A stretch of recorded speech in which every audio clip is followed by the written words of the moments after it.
Clapperboard, the One Who Stayed, Part 1. She was tired. Not of life exactly, just of the sameness of it. Every day felt predictable, safe, and somehow empty.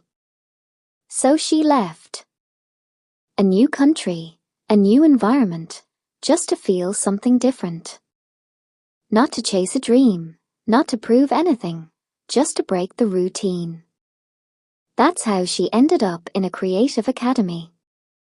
The place was alive. Big groups, different personalities, people full of ideas. Everyone had something unique about them. Laughter came easily there. Conversations flowed without effort. But she didn't. Bella wasn't the kind of person who blended in quickly. She could start a conversation. Hi, hello, a smile, a few polite words. But she never stayed long enough to turn it into something real.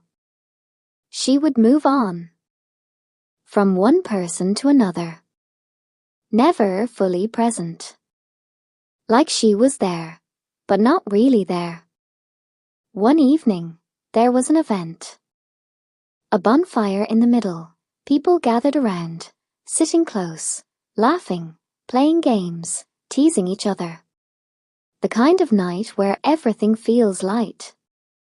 Bella sat among them. She was wearing a simple black dress, her long dark hair falling naturally over her shoulders. Nothing flashy, but something about her presence felt quiet and distant, even in the middle of noise. She was smiling, even laughing. But if someone looked closely, her attention wasn't really in the moment. And someone did look closely. A guy. He had a calm kind of presence, mature, steady. Light stubble framed his face, not too sharp, not too styled, just natural. The kind of face that didn't demand attention, but held it anyway. He noticed her. The way she laughed. But didn't stay in the laughter. He cracked a few jokes, more than usual, just to see her reaction. She laughed at one or two. The rest just passed by her. That's when he knew. Something was off. When it was almost her turn in the game, just as the group's attention was about to shift toward her. She stood up. Excuse me.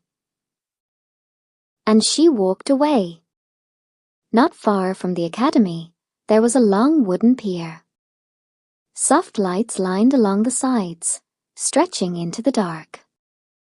Below it, the ocean moved quietly. In the distance, ships stood still, just small glowing shapes against the night. Bella walked there. Alone. She stopped near the edge, looking out at the water, the distant lights, like she was trying to lose herself in it. Or maybe, find something. A few moments later. Footsteps. He had followed her. Didn't interrupt immediately. Just walked up slowly and stopped a little behind her. Hey! Are you okay? Bella didn't turn right away. I am. A short answer.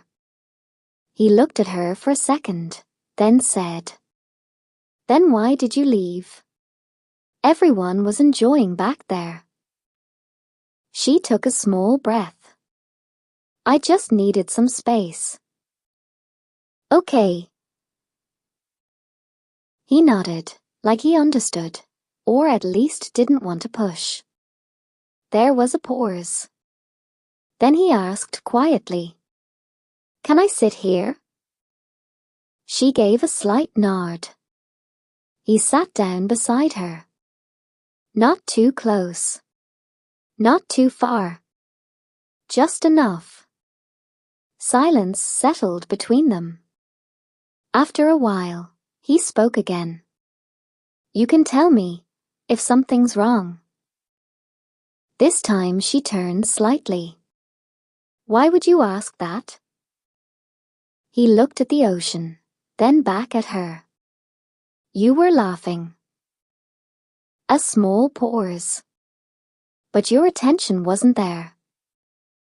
He held her gaze for a second. Is something bothering you? Bella looked at him, really looked this time.